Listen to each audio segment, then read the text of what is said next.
Olá, e aí? Vamos para a nossa nova lista de transmissão, a parte de derivadas e aplicações, toda terça-noite, hein? De 8 da noite à meia-noite, eu estou aqui mandando torpedo para aqueles que estão inscritos na nossa lista de transmissão. Para se inscrever, basta mandar um zap para mim, para eu poder cadastrar e poder mandar esses torpedos ao longo da noite da terça-feira. Daqui a pouco eu coloco o número aqui para você. Fique ligado, hoje a gente vai então detalhar esses conceitos de aplicações das derivadas. Tu lembra? Será que tu consegue lembrar direitinho esses conceitos? Mas antes de começar, ó aqui o nosso site mirantedaprovação.com.br. Tem muito curso bom lá, hein? Entra lá para dar uma olhada. Vem comigo agora para a gente começar essa nova lista de transmissão. Olha só, a gente tem aqui o conceito de derivada. Derivada quer dizer crescimento ou decrescimento. Quando a gente tem a derivada de uma função dando algo positivo, a gente diz que essa função ela é crescente nesse determinado intervalo. Quando a gente tem a derivada dessa função tendo um valor negativo, a gente diz que nessa região a função ela é decrescente, hein? Então, a gente pode dizer que essa primeira derivada, ela fornece a região crescente e a região decrescente. Mas, professor, como é que eu analiso o sinal dessa função? Vou te explicar bem direitinho. Antes de analisar o sinal da função, é comum a gente pegar a derivada da função e igualar essa derivada da função igual a zero. Lembrando aqui, corrigindo, a gente quer analisar o sinal da derivada da função, tá? Se a derivada da função dá positiva, é porque a função é crescente. Se a derivada da função é negativa, então a função ela é decrescente. E para saber essa região de crescimento e decrescimento, a gente primeiro faz isso, calcula a derivada igual a zero. Os pontos, né? Os pontos de x que tornam essa derivada zero, a gente chama de pontos críticos. Esses pontos críticos, eles podem ser pontos de máximo ou podem ser pontos de mínimo. Vamos dar exemplos aqui para você ficar ligado. Exemplo é sempre bom, hein? Suponha que eu tenho uma função assim, y é igual a 3x2, deixa eu melhorar, y é igual a 3x menos 6. Essa é a nossa função. F de x igual a 3x menos 6. Então, pelo que eu falei, para saber onde é crescente e decrescente, a gente deriva.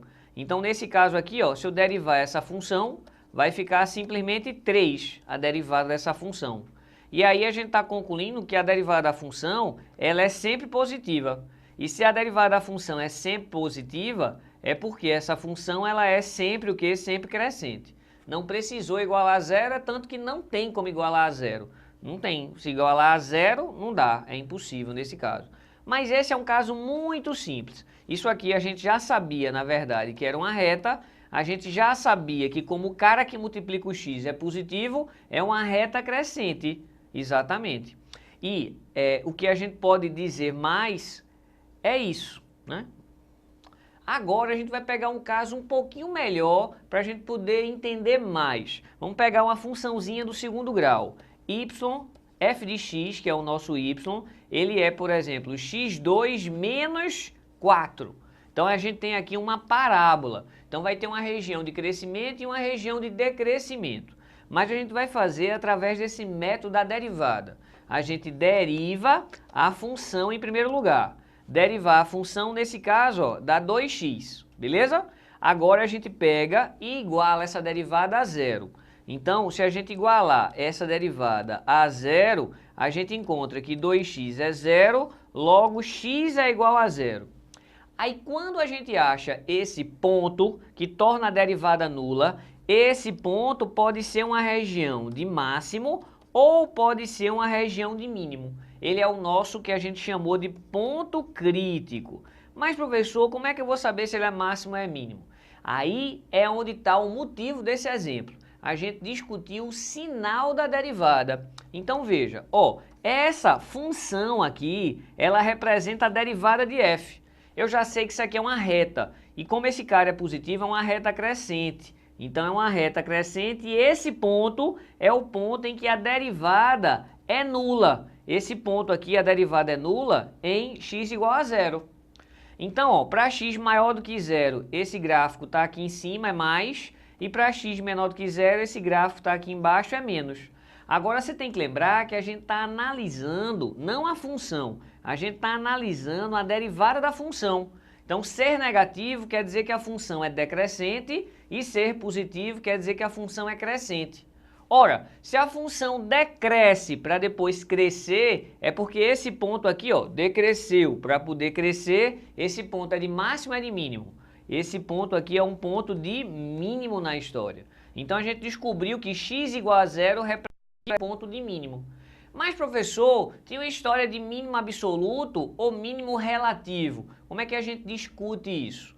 É um pouquinho mais caprichado, mas não tem nada demais. Se você olhar para essa função, quando o x vai para infinito, tá? A função vai para infinito. Isso quer dizer que ela explode para cima.